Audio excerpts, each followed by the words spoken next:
Hi, thanks for joining me today. I hope you're well. Welcome to this short reflection for today. I do hope you've had a good week.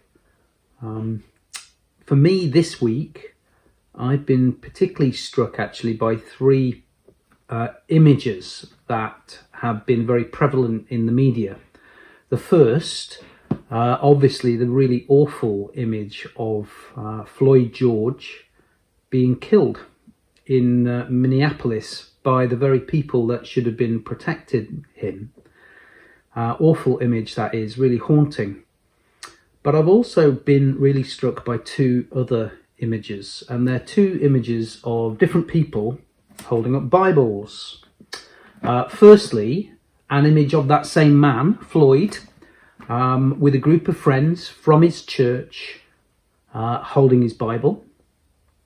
And secondly, an image of Donald Trump surrounded by no friends, having used violence to stage manage a photo opportunity on the steps of his local Anglican church, also holding a Bible. I'm guessing many of you will have seen all of these images probably.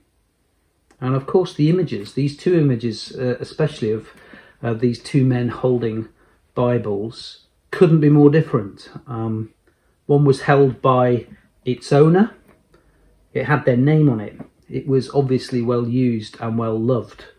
He was surrounded by his friends, smiling. And the other wasn't. And so my reflection really this week is very simple, actually, as we're reminded of the injustice that we see so widely around us, and that's been brought into such sharp focus this week. And as we are reminded how the powerful, including the church, has been so often guilty of perpetuating this injustice, my reflection is simply this, that closed, this book can be a weapon in the hands of those who would abuse it and would use its message for their own ends. But opened and read with an open heart, God speaks to us and changes lives, frankly, and in the process changes the world.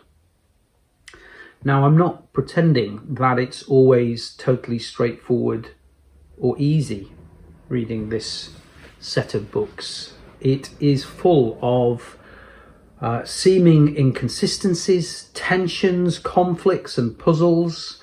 It can be complicated at times, and there are many, many different ways of reading it and understanding it. And there are many different conclusions that we can and we have over history come to.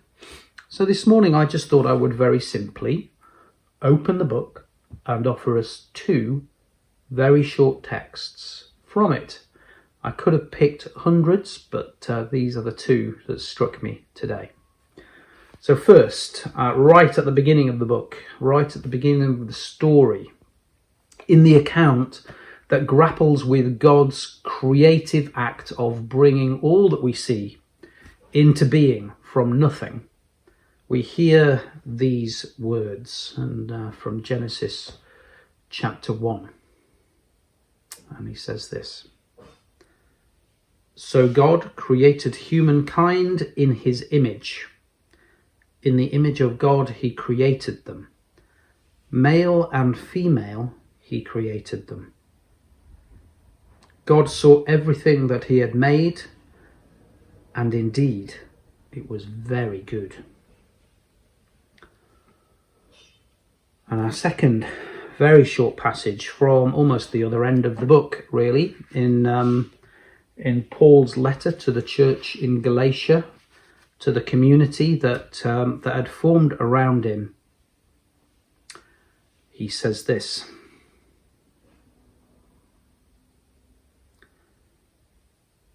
For in Christ Jesus you are all children of God through faith. As many of you were baptized into Christ, have clothed yourself with Christ. There is no longer Jew or Greek. There is no longer slave or free. There is no longer male or female. And he could have added, for there is no longer black and white. For all of you are one in Christ Jesus. From beginning to end, this set of books, this set of writings insists that all of us, whatever our colour, gender or ethnicity, all of us are created with great care and love in the image of our Maker. And that this diversity, this beautiful diversity, is no accident. God rejoices in it. And in saying that these differences are no longer, St. Paul isn't saying that our differences and diversities don't exist. Of course not. That was created consciously and with great care by God. And it is very good. But what Paul's saying is that he sees the diversity, the difference, and yet says that we are one. We are one in the one who made us and cherishes us. So this book, it's a book that points above all to the God who made us and loved us in all our diversity and calls us his precious children, black or white or any other colour under the sun. He looks at all of us. He sees all of our brokenness and imperfections, and he invites us into new life, a life lived with him. So of course, the book isn't the thing. It merely tells us about the thing, this God who lived among us as the man Jesus.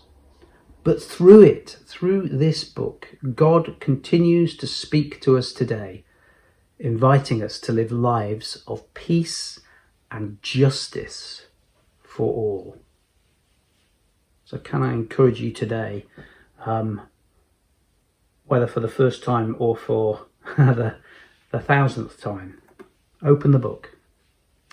Open the book. Let's not leave it closed as a weapon, but open the book and let God speak to us and shape us and change us. Amen.